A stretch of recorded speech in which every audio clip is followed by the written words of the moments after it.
Hozir men sizlarga Qur'ondan o'xshatishlar keltiraman. Qur'on ko'p narsalar bilan solishtiriladi. Qur'ondagi eng kuchli o'xshatishlardan biri yomg'irdir. U osmondan suv tushirdi, so'ngra vodiylarda o'z miqdoricha sel oqdi deya ta'kidlanadi Ra'd surasining 17-oyatida.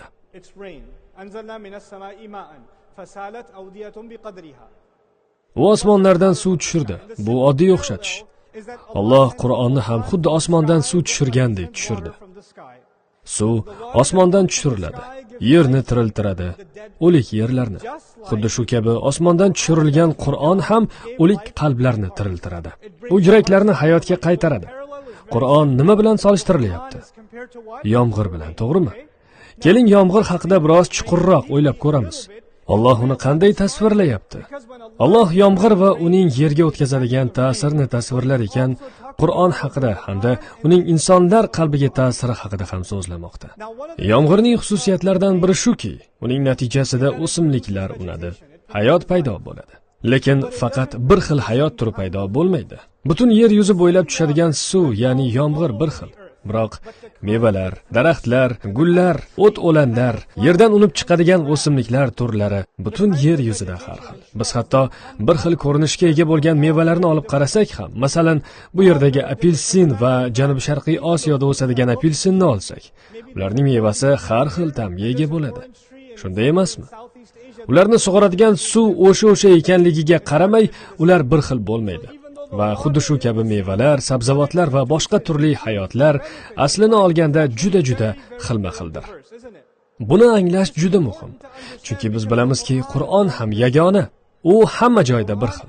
Lekin u sizga qanday ta'sir qilishi va sizni qanday ilhomlantirishi, uning ta'siri natijasida siz bajaradigan yaxshi ishlarning qandayligi, uning yordamida sizning qanday gullab yashnashingiz va tirilishingiz, uning natijasida sizdan yetishadigan mevalar o'ziga xos va o'xshashi yo'qdir. Men sahnada turibman va mening oldimda mikrofon. Bu men qodir bo'lgan ishdir. Lekin bu xuddi shu ishni bajarishga sizning ham qodirligingizni bildirmaydi. Siz daraxtning boshqa turisiz, o'simlikning boshqa turisiz. Butun yer yuzi suvga muhtoj va bu suv yerda o'simliklarni hosil qiladi, hayot beradi va bu o'simliklarning barchasi o'zining ma'lum maqsadiga ega.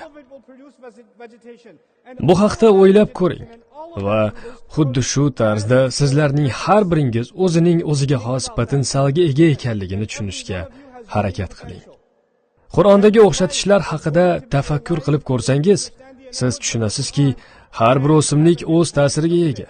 Ularning har biri atrofdagi muhitga o'zining ijobiy ta'sirini o'tkazadi. Ular nafaqat kislorod ishlab chiqaradi, balki atrofidagi yaratiqlarni ozuqa bilan ham ta'minlaydi. Ular butun ekosistemani ushlab turadi va asraydi. Ular suvdan ozuqa oladi va butun yer ulardan ozuqa oladigan vositaga aylanadi. Xuddi shu kabi biz insonlar ham Qur'ondan ozuqa olamiz va natijada biz ham xuddi o'sha o'simliklar singari bizning ta'sirimiz natijasida hayot yaxshilanadigan, olam ozuqa oladigan vositaga aylanmog'imiz lozim. Sizning vazifangiz birinchi o'rinda o'zingizning o'ziga xos jihatingizni aniqlashdan iborat. Undan keyingi vazifangiz esa baxt ortidan quvadigan kimsaga, zo'r bo'lishga intiladigan, mashhurlik ortidan quvadigan, obro', pul yoki mukammallikka intiladigan shaxsga emas, aksincha, sizlar Allohning so'zlaridan ilhomlangan, odamlarga yaxshi ta'sir o'tkazadigan, jamiyatni yaxshi tomonga o'zgartiradigan shaxs bo'lib yetishmog'ingiz lozim. Pul. Agar siz chinakamiga Allohning kitobidan ilhomlangan bo'lsangiz, Alloh uni sizning qo'llaringizga tashlab qo'yadi. Siz uni so'rab ham o'tirmaysiz, uning o'zi sizga keladi. Agar sizning fikrlash tarzingiz va maqsadlaringiz to'g'ri bo'lsa, albatta. Sizlarning juda ham ko'pchiligingiz talabalarsiz. Ammo sizlardan hozir nima bilan shug'ullanishni istashingiz haqida so'ralsa, siz hozircha bilmayman, qayerda ishlamoqchisan desa, men hisobchi bo'lishni xohlagandim, lekin matematikani yoqtirmayman deb ikkilanish bilan javob berasiz. Ey yoshlar, Alloh haqqi, o'zingizga qandaydir yo'nalishni tanlang. Men bu kabi javoblarni eshitishni xohlamayman. Bu avlod men bilmadim deyishga haqli emas. Baxt ortidan quvishni bas qiling. Jamiyatga ta'sir o'tkaza oladigan inson bo'lishga intiling, ey yoshlar. Sizning avlod jamiyatni yaxshi tomonga o'zgartira oladigan avlodga aylanmog'i lozim. Sizdan boshqa hech qaysi jamoa Qur'onga ega emas, insonlar. Siz mana shu Qur'on bilan ilhomlanganingiz zahoti hech kim sizga yeta olmaydi. Bu dunyo o'lyapti va u sizning harakatingizni kutyapti. Sizning uyg'onishingizni, mana shu vahiy oyatlarni hayotga tatbiq qilishingizni kutyapti. Siz shunday avlod bo'lishingiz kerakki, psixologiya sohasida, jamiyatshunoslik, siyosatshunoslik, tarix, arxitektura, tibbiyot yo'nalishlarida o'ziga xos mukammal bilimlarga ega bo'ling. Sizlar faqatgina bu kasb sizlarga ko'p pul topishingizga yordam berishi uchungina shifokor bo'lmang. Birortangiz ota-onasi ulardan faxrlanishi uchungina, omadli turmush qurishi uchungina tibbiyot yo'nalishini tanlamasin. Ular bu dunyoni yaxshiroq qilish uchungina shifokor bo'lsin. Ular Allohning kalomidan ilhomlangan bo'lsin. Agar siz shunchaki otangiz sizga shunday maslahat bergani uchungina shifokor bo'lsangiz, unda men sizning qabulingizga tushib qolmaslikni Allohdan iltijo qilaman. Chunki siz jarroh bo'lsangiz u men sizning operatsiya stolingizga tushib qolsam va sizning qo'lingizda pichoq bo'lib qolsa bormi? Yo'q, yo'q. Bunday sinovdan o'tishni xohlamayman. Biz kasb tanlayotganimizda faqat o'zimiz haqimizda o'ylashimiz kerak emas. Aynan mana shu tinmaydigan sadaqa-i joriyadir. O'limga yaqinlashib qolgan bir qariya haqidagi rivoyatni necha marta eshitgansiz? Bir oyog'i qabrda bo'la turib, u baribir daraxt ekar edi. Bu daraxtlar uning o'limidan bir necha yil o'tibgina katta bo'ladi, lekin u baribir ularni ekishda davom etadi. Chunki u o'zidan keyin nimadir qoldirish, o'z avlodiga qandaydir yaxshilik qoldirish haqida qayg'uradi. Sizning hayotingiz o'zingizdan keyin yaxshi iz qoldirish maqsadi bilan o'tmog'i lozim. Bu yerdagi ikki asosiy so'z bu intilish va izdir. Bu biz Qur'on ahlining boshqalardan ajralib turadigan jihatimizdir. Aslini olganda, biz o'tkaza oladigan ta'sirning natijasi haqida qayg'urmaymiz.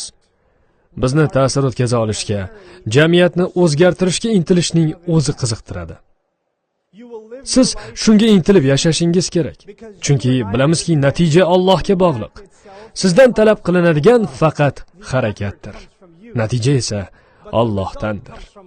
Nuh alayhissalomning butun hayoti intilishlardan iborat edi.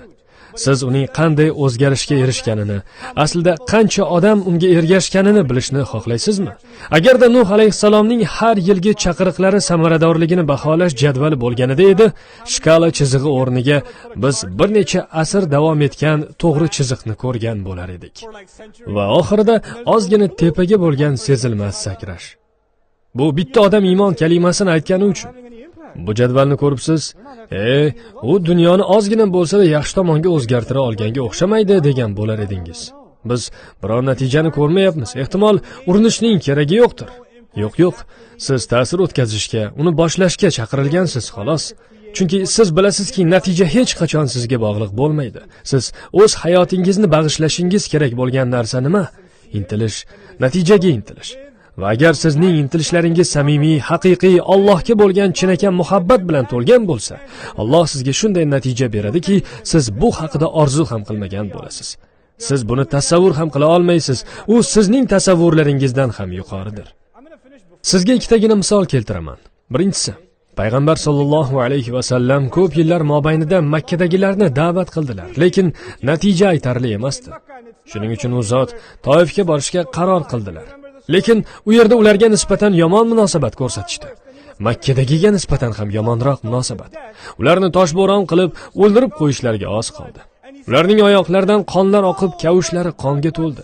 Ular esa tik turgancha iltijo qilardilar. Toif aholisidan hech kim shahodat keltirmadi. Agar siz bunga chetdan nazar solsangiz, ushbu safarning, sayohatning natijasi butunlay nolga teng ekanligini ko'rasiz. Uning hech qanday ta'siri bo'lmadi. Allohning payg'ambari sallallohu alayhi va sallam Toifdagi hujumdan keyin tik turib ibodat qilardilar. Ular yolg'iz edilar va shu payt yaqinroq joydan jinlar guruhi o'tib borardi. Qur'onni eshitgach, ular hammasi shahodat keltirdi va nafaqat shahodat keltirishdi, balki qo'shimchasiga yana da'vatchi ham bo'lishdi va sanoqsiz jinlarni islomga keltirishdi. Rasululloh sallallohu alayhi va sallam buni o'z ko'zlari bilan ko'rgani yo'q, lekin Alloh ular o'qigan Qur'on ko'rinmas olamga ta'sir o'tkazganini bildirdi. Va bu sizga bog'liq emas, bu Allohning irodasidir. Mana Alloh nimalarga qodir. Siz harakat qilsangiz u o'zgarishni sezmasangiz, demak natija yo'q, men ta'sir o'tkaza olmadim deb o'ylamang. Ta'sir har doim bo'ladi. Modomiki Alloh qarshisida javob berishga majbur bo'lishingiz muqarrar ekan, men buni sizga aytishim shart. Men hozir shu yerda mikrofon oldida turar ekanman.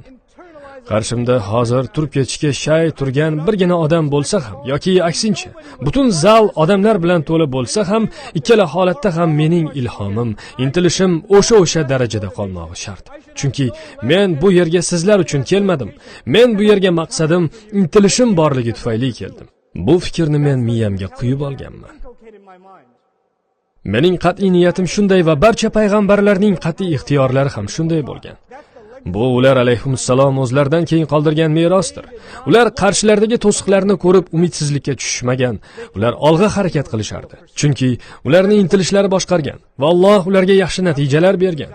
Men sizlarga ikkita misol keltirmoqchi edim. Endi esa yana bir misol keltiraman. Ibrohim alayhissalomni esga olamiz. Alloh Qur'onda u zotni ummat deb atadi. Bu so'zning ma'nolaridan biri shuki, ular har doim yolg'iz bo'lganlar. Ularning ko'plab ergashuvchilari yo'q edi. Ular bir yerdan boshqa joyga sayohat qilar edilar. Oxir-oqibat unchalik yoqimli bo'lmagan joyda, sahroda to'xtadilar va mana ular shu sahroning o'rtasida o'z o'g'illari bilan turibdilar. Va odamlar shu yerlarga kelishlarini so'rab, Allohga iltijo bilan murojaat qilmoqdalar. Shu qurigan, qaqshagan Makka nomli sahroga. Ular o'z iltijolari ijobatini hayotlik chog'larida ko'rdilarmi? Yo'q. Tasavvur qilib ko'ring-a, agar Ibrohim alayhissalom Masjidul Haromdagi hozirgi holatni ko'rganlarida edi.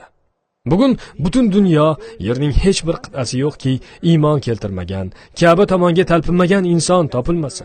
Hatto agar u jismonan Allohning uyi yaqinida bo'lmasa ham, ularning qalbi baribir o'sha yerda.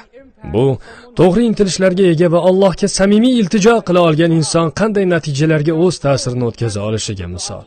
Endi oxirgi misol va u ayniqsa yoshlarga va ularning intilishlariga taalluqli.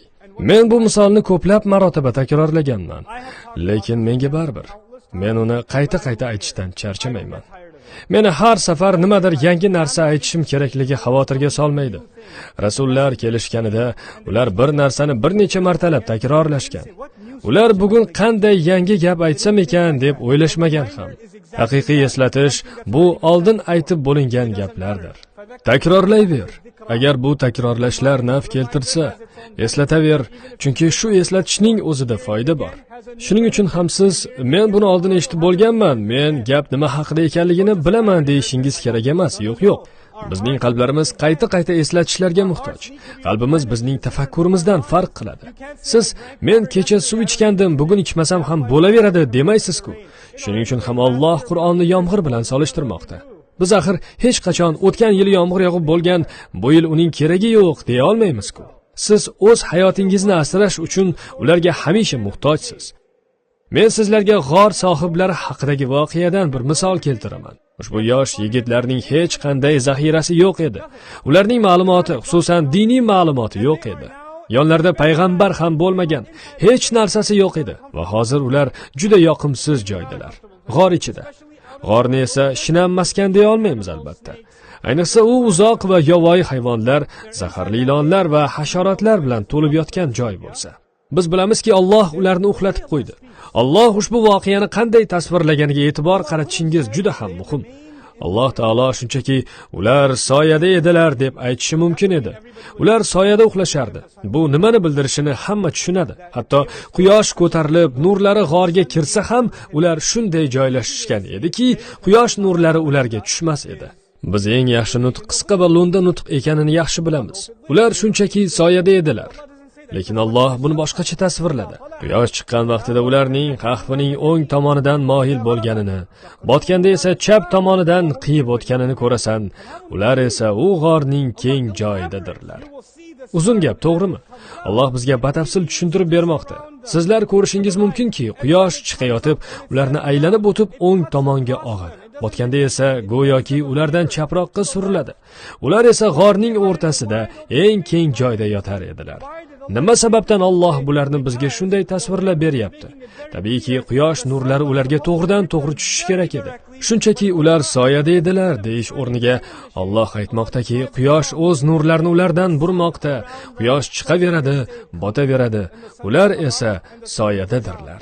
Insonlar Allohga intilar ekan, ularning maqsadi jannatdagi abadiy hayotga erishmoq bo'lar ekan, Alloh shunday qiladiki, hatto quyosh, aynan quyoshning o'zi ham bunday insonlar xizmatida bo'ladi. hatto uxlagan paytlarda ham. Odamlar bor, faqat bu dunyo ortidan quvadi. Uning quliga aylanadi. Lekin qachonki siz Allohning kalomidan ilhomlanib, chin ko'ngildan dunyoni yaxshi tomonga o'zgartirishni niyat qilsangiz, butun olam, quyosh, oy, yer, osmon, dengizlar, bularning hammasi sizning xizmatingizda bo'ladi. Alloh Qur'onda yerdagi barcha narsani siz uchun yaratganini aytgan ekan, bu yaratqilarning barchasini o'zi sizga bo'ysundirib qo'yadi. Haqiqiy ma'noda u odamlarning puli ham yo'q edi, hech narsasi yo'q edi. Qarangki, Alloh ular uchun nimalar qildi. Modomki Alloh payg'ambar bo'lmagan, sahoba bo'lmagan, olim bo'lmagan, bularning birortasiga ham ega bo'lmagan yosh yigitlar uchun shunday qilgan ekan, bilasizmi bu nimani bildiradi? Ular hozirda yashab turgan yoshlardan farq qilmaydi. Mana endi men nima sababdan payg'ambar sollallohu alayhi va sallam bizlarga qiynalgan paytlarimiz Qahf surasini o'qishni buyurganlarini tushunmoqdaman. Buning ma'nosi shuki, bir-birimizga hech qanday zaxiraga ega bo'lmagan kunlarimiz ham bo'lishi mumkinligini eslatib turishimiz lozimdir. Hech kim ularga yordamga kelmaydi. Ular buni qanday o'zgartira olishlarini ham bilishmaydi. Shunday bo'lsa-da, Alloh ularga yordam beradi. Ularga o'zlari tasavvur ham qila olmagan joydan madad yuboradi. Hozirgi yosh avlod o'sha g'ordagi yosh avlodning qismatini qayta boshdan kechiryapti. Men sizlarni nazarda tutmoqdaman, insonlar. Bular biz yoshlarimizga singdirishimiz lozim bo'lgan narsalardir. Sizlarning hayotingiz shu qadar qimmatliki, shuning uchun ham uni keraksiz ishlarga sarflash yaxshi emas. Aytmoqchimanki, insonlar, sizlarning hayotingiz haddan ziyod qimmatli. Ushbu ummat uchun haddan ziyod mazmunga ega. Sizlar katta ishlarni amalga oshirish uchun yaratilgansiz. Katta narsalar haqida o'ylashni o'rganing. Alloh sizlarga musulmon bo'lish sharafini hadya qilganini tushunishga harakat qiling. Yer yuzida la ilaha illalloh so'zlari bilan yashamaydigan odamlar qancha? Siz shu so'zlar bilan yashamoqdasiz. Alloh sizni tanlaganini aytdi. Sizga bu sharaf hadya qilindi. Siz ota-onangiz musulmon bo'lganligi tufayligina musulmon bo'lmadingiz. Siz shunchaki tasodifan musulmon bo'lib qolmadingiz. Siz Alloh sizda qandaydir yaxshilikni ko'rgani uchungina musulmon bo'ldingiz. Va siz hali o'zingizda bu yaxshilikni ko'ra olmayapsiz. Bu yaxshilikni o'zingizda ko'ra olishingiz fursati yetdi. O'zingizdan ko'proq harakatlarni talab qilishingiz kerak bo'lgan vaqt keldi. Baqara surasining 286-oyatida Alloh hech bir insonga toqatidan ortiq narsani taklif qilmas deyiladi. Bu oyatning ikkinchi mazmuni shuki, Alloh insonga uning qudrati ko'tara oladigan vazifalarnigina yuklaydi. O'z imkoniyatlaringizdan maksimal darajada foydalana olishni o'rganing. Siz o'zingiz nimalarga qodir ekaningizni aniqlang. O'zingizni ayamang. Bu ummat vositachilik va loqaydlikni yoqlamaydigan ummatdir. Bu ummat chegaralarni kengaytirish, katta va katta natijalarga intilish kerak bo'lgan ummatdir. Alloh ushbu avlodni tarixda iz qoldiradiganlardan qilsin. Assalomu alaykum va rahmatullohi va barakotuh.